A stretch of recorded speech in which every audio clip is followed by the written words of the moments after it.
12 मार्च 1993 दोपहर के लगभग 1:30 बज रहे हैं। मुंबई शहर अपने उसी जाने पहचाने अंदाज में भाग रहा है। दफ्तरों में लंच ब्रेक का समय है। लोग अपनी फाइलों से सिर उठाकर चाय की चुस्कियां ले रहे हैं। जी बिल्कुल, एक आम शुक्रवार की तरह। हाँ, बिल्कुल आम शुक्रवार। सड़क पर टैक्सियों की वही पुरानी भीड़ और हॉर्न का शोर है। किसी को इस बात का रत्ती भर भी अंदाजा नहीं है कि अगले कुछ ही मिनटों में ये आम सा दिखने वाला शुक्रवार भारत के इतिहास का सबसे काला दिन बनने वाला है। सही कहा आपने। और फिर बॉम्बे स्टॉक एक्सचेंज यानी BSE की 29 मंजिला इमारत के ठीक बाहर एक ऐसा जोरदार धमाका होता है जो पूरे इलाके को हिला कर रख देता है।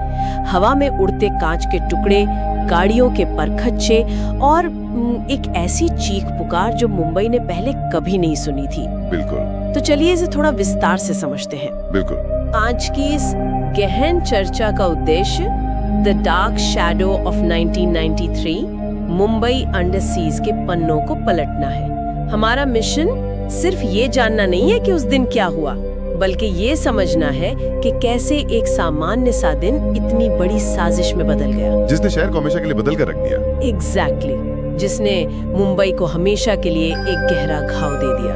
यहाँ जो सबसे दिलचस्प बात है वो ये है कि स्टॉक एक्सचेंज के बाहर का वो मंजर किसी खौफनाक घटना का अंत नहीं था। मतलब अक्सर जब कोई बड़ा हादसा होता है तो हमें लगता है कि जो बुरा होना था वो हो गया। हाँ, लोग और पुलिस मदद के लिए उसी जगह पर दौड़ पड़ते हैं। बिल्कुल, लेकिन 12 मार्च को दोपहर 1:30 बजे हुआ वो धमाका महज एक शुरुआत थी। वो एक ऐसा ट्रिगर था जिसने पूरे शहर को अगले कुछ घंटों के लिए एक युद्ध के मैदान में बदल दिया। बाप रे। वो धुआं और चीखें किसी एक हादसे की नहीं थी, वो तो एक बेहद ठंडे दिमाग से रची गई तबाही की पहली किस्त थी। और मुझे लगता है यही बात इस पूरी घटना को इतना खौफनाक बनाती है, क्योंकि जब तक पुलिस का कंट्रोल रूम BSE के धमाके को समझ पाता, जब तक फायर ब्रिगेड और एम्बुलेंस वहां पहुंचती, तब तक शहर के एक दूसरे हिस्से से धमाके की खबर आ गई। हाँ, और फिर एक और धमाका, मतलब एक के बाद एक कुल 12 धमाके, और ये सब सिर्फ 2 से ढाई घंटे के अंदर हो गया, जो कि बहुत ही कम समय है इतने बड़े स्केल के लिए। वही तो, ये बिल्कुल एक खौफनाक डोमिनो इफेक्ट की तरह था, जहाँ किसी ने पहला मोहरा गिराया और फिर पूरा का पूरा शहर एक एक करके ताश के पत्तों की तरह ढहने लगा। निशाना बनाए गए जगहों की लिस्ट पर गौर करें तो सच में हैरानी होती है। बिल्कुल, उन जगहों का चुनाव ही इस साजिश की गंभीरता को दर्शाता है। मतलब ये सिर्फ रैंडम भीड़ पर किया गया हमला तो बिल्कुल नहीं था। हाँ, जैसे एयर इंडिया बिल्डिंग जो उस वक्त देश की तरक्की और अंतर्राष्ट्रीय पहचान का प्रतीक थी। जी, फिर झवेरी बाजार जहाँ दिन के वक्त पैर रखने तक की जगह नहीं होती, प्लाजा सिनेमा जहां लोग अपनी आम जिंदगी की थकान मिटाने और फिल्में देखने जाते हैं, और सी रॉक होटल जैसा लग्जरी ठिकाना भी। मतलब उन्होंने इकोनॉमी, आम जनता, मनोरंजन और शहर के एलीट वर्ग किसी को नहीं छोड़ा। इन धमाकों में 250 से ज्यादा लोगों की जान चली गई और सैकड़ों लोग हमेशा के लिए घायल हो गए। ये बहुत बड़ा आंकड़ा है ना? पर मेरे दिमाग में एक सवाल बार बार आ रहा है, इतने कम समय में इतनी अलग अलग और इतनी अहम जगहों पर 12 धमाके, क्या ये मुमकिन है कि कुछ लोगों ने अचानक गुस्से में आकर ये सब कर दिया हो, या फिर इसके पीछे की कहानी कुछ और ही थी? देखिए, अचानक गुस्से में किया गया हमला कभी इतने बड़े पैमाने पर हो ही नहीं सकता। हाँ, वो तो है। इन 12 धमाकों को समझने के लिए हमें उसके पीछे इस्तेमाल किए गए लॉजिस्टिक्स यानी साजो सामान के प्रबंधन को समझना होगा। ये कोई मामूली बात नहीं थी। आप 1993 के उस दौर को याद कीजिए, जब न तो मोबाइल फोन थे और न ही इंटरनेट। बिल्कुल, न GPS था और न ही कोई इंस्टेंट मैसेजिंग ऐप। ऐसे में शहर के अलग अलग कोनों में 12 गाड़ियों या स्कूटरों को विस्फोटकों से भरना, उन्हें भारी ट्रैफिक के बीच से गुजार कर सटीक जगहों पर पार्क करना, ओहो, और टाइमर को इस तरह सेट करना कि वे एक के बाद एक फटें, ये पूरी तरह से एक सैन्य स्तर की योजना है। लेकिन एक मिनट, झवेरी बाजार जैसी जगह जहां आम दिनों में एक साइकिल निकालना मुश्किल होता है, वहां विस्फोटकों से लदा स्कूटर पार्क करके शांति से निकल जाना, ये तो बहुत ही अचूक टाइमिंग और कॉन्फिडेंस की मांग करता है। और यही कॉन्फिडेंस इस बात का सबूत है कि ये भारत के इतिहास की सबसे बड़ी और जटिल साजिशों में से एक थी। ये कोई रातों रात नहीं हुआ था, इसके पीछे महीनों की रैकी थी। महीनों की रैकी? हाँ, हमलावरों ने मुंबई के चप्पे चप्पे को पढ़ा था। उन्हें पता था कि किस होटल की सुरक्षा में कहां सेंध लगाई जा सकती है, और किस बाजार में किस वक्त सबसे ज्यादा भीड़ होती है। एग्जैक्टली। और पुलिस का रिस्पॉन्स टाइम क्या होगा, ये एक ऐसा समन्वय था जिसने पूरी सुरक्षा व्यवस्था को पंगु बना दिया था। यहाँ बात सच में बहुत दिलचस्प हो जाती है, क्योंकि जब हम सैन्य स्तर की योजना या इतनी बारीक प्लानिंग की बात करते हैं तो दिमाग सीधा हथियारों पर जाता है। लाजमी है। और जब जांच एजेंसियों ने इस तबाही के मलबे को खंगाला तो जो चीज सामने आई उसने सबके होश उड़ा दिए। वो था RDX, जो कि बहुत ही खतरनाक है। हाँ, ये जानना बहुत जरूरी है कि 1993 से पहले भारत के किसी भी शहर की सड़कों पर RDX का नामो निशान नहीं था। ये कोई देसी बम या बारूद नहीं था। RDX एक बेहद घातक मिलिट्री एक्सप्लोजिव है जो आमतौर पर सेनाओं के पास होता है। और इसी RDX के इस्तेमाल ने जांच की पूरी दिशा बदल दी थी, क्योंकि RDX का मिलना इस बात की चीख चीख कर गवाही दे रहा था कि इसके तार सिर्फ मुंबई की गलियों तक सीमित नहीं है। बिल्कुल। जब कड़ियां जुड़नी शुरू हुई तो पता चला कि इस पूरी साजिश के पीछे अपराधियों और तस्करों का एक बहुत बड़ा नेटवर्क था। और यहीं पर मुझे एक बहुत बड़ा विरोधाभास नजर आता है। आमतौर पर जब हम मुंबई के पुराने अंडरवर्ल्ड या तस्करों की बात करते हैं तो दिमाग में क्या आता है? वही सोने की तस्करी और हफ्ता वसूली। हाँ, सोने की तस्करी, चांदी के बिस्किट, घड़ियों का काला बाजार या फिर ज्यादा से ज्यादा किसी से हफ्ता वसूलना। तस्करों का तो पूरा बिजनेस ही इस बात पर टिका होता है कि वे छिपकर काम करें। सही कह रही हो आप। वे कभी नहीं चाहते कि पुलिस या खुफिया एजेंसियों की नजर उन पर पड़े। तो फिर अचानक वो RDX जैसी चीज लेकर क्यों आएंगे, वो भी इतनी भारी मात्रा में जिससे पूरा शहर दहल जाए और पूरी सरकार उनके पीछे पड़ जाए? इसमें उनका क्या फायदा था? यही तो सबसे बड़ा सवाल है। अगर हम इसे व्यापक संदर्भ में देखें तो ये अंडरवर्ल्ड के चेहरे में एक बहुत बड़ा और खौफनाक बदलाव था। इसे हम अपराध की दुनिया का एक ऐसा पैराडाइम शिफ्ट कह सकते हैं जिसने पुराने सारे नियम तोड़ दिए थे। अच्छा, जो बात उठाई गई है वो बिल्कुल सही है कि तस्कर छिपकर काम करना चाहते हैं, लेकिन साजिशकर्ताओं ने इसी बात का फायदा उठाया। कैसे? देखिए, तस्करों के पास पहले से ही समुद्र के रास्ते सामान लाने के खुफिया रूट थे। उन्हें पता था कि किस किनारे पर पुलिस की गश्त कम होती है, कस्टम के अधिकारियों की नजर से कैसे बचना है और शहर के अंदर ट्रकों में छिपाकर माल कैसे लाना है। तो मतलब उन्होंने कोई नया रास्ता या नया नेटवर्क नहीं बनाया? बिल्कुल नहीं। उन्होंने उसी पुराने स्थापित आपराधिक नेटवर्क को एक तरह से हाईजैक कर लिया, या कह लीजिए उसका रास्ता मोड़ दिया। बाप रे। कल तक जो नावें दुबई से सोना लेकर आती थीं, अब उन्हीं नावों में RDX के काले पैकेट आ रहे थे।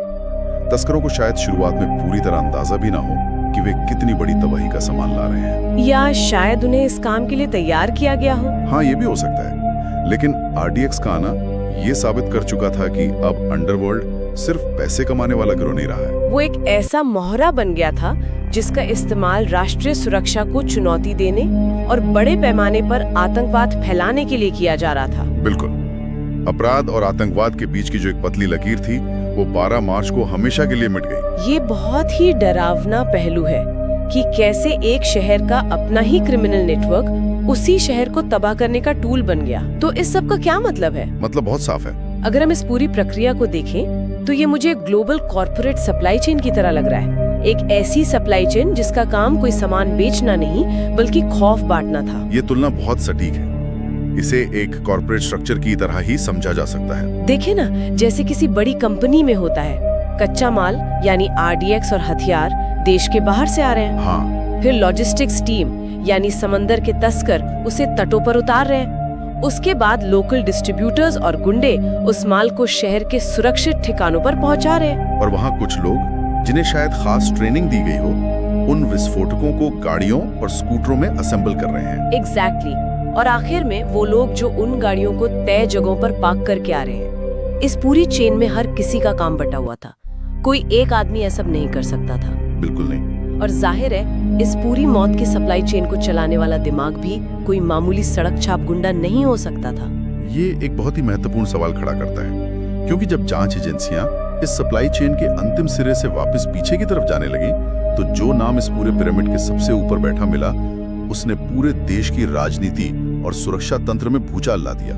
वो नाम था अंडरवर्ल्ड डॉन दाऊद इब्राहिम का। जी हाँ, एक ऐसा शख्स जो कभी मुंबई की ही सड़कों से निकला था। बिल्कुल।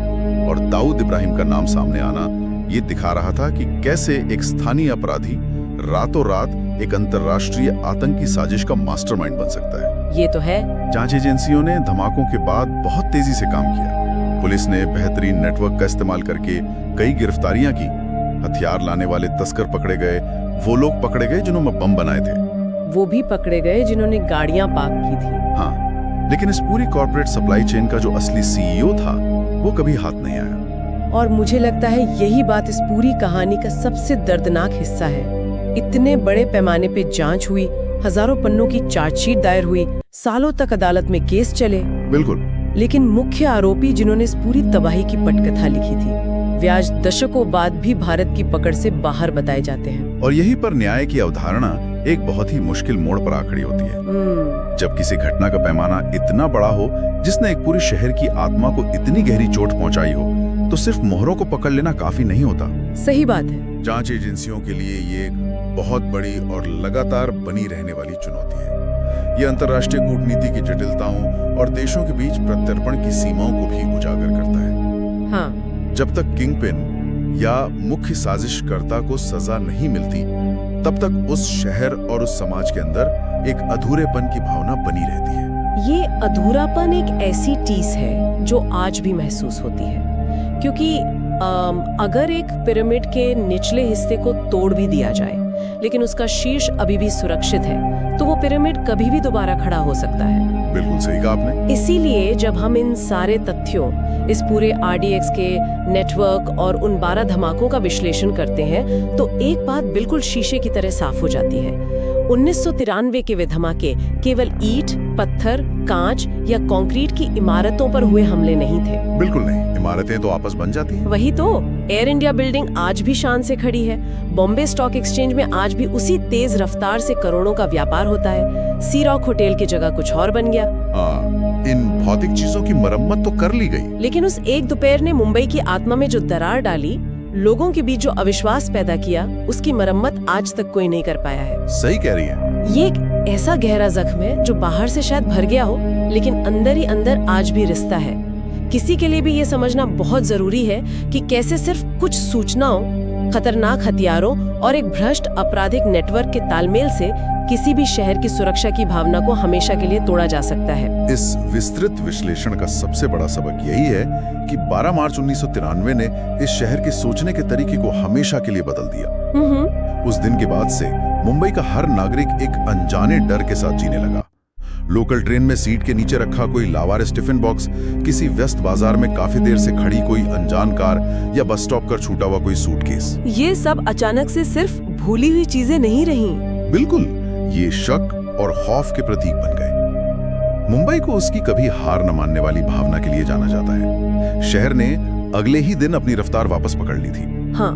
लेकिन उस भागदौड़ और उस रफ्तार के पीछे एक अदृश्य सतर्कता हमेशा के लिए जुड़ गई। राष्ट्रीय सुरक्षा अब सिर्फ सीमाओं पर लड़ी जाने वाली जंग नहीं रही, ये हमारे रोजमर्रा के जीवन का हिस्सा बन गई। सच में ये एक ऐसी सच्चाई है जिसे झुठलाया नहीं जा सकता। शहर कभी रुकते नहीं है। लोग अपने काम पर लौट आते हैं, मलबे हटा दिए जाते हैं और नई इमारतें आसमान छूने लगती हैं। बिल्कुल। लेकिन इतिहास के पन्नों पर कुछ खरोचें इतनी गहरी होती हैं कि वक्त की धूल भी उन्हें नहीं ढक पाती। खैर, हम अपनी इस गहन चर्चा को यहीं विराम देते हैं, लेकिन जाने से पहले इन सारे तथ्यों से उपजा एक बहुत गहरा सवाल यहाँ छोड़ना चाहूंगी। जी, ये सोचने वाली बात है कि जब किसी शहर को इतना गहरा घाव देने वाले, 250 से ज्यादा निर्दोष लोगों की जान लेने वाले और पूरे देश को दहलाने वाले मुख्य साजिशकर्ता दशकों गुजर जाने के बाद भी कानून की पहुंच से बाहर रहते हैं, तो क्या वो शहर कभी पूरी तरह से सच्चे अर्थों में सुरक्षित महसूस कर पाता है, या फिर वो अदृश्य डर, वो हमेशा रहने वाली चौकसी और वो अधूरा न्याय उस शहर की रोजमर्रा की जिंदगी, उसकी सांसों का ही एक खामोश हिस्सा बन जाते हैं? इस पर विचार करना बहुत जरूरी है।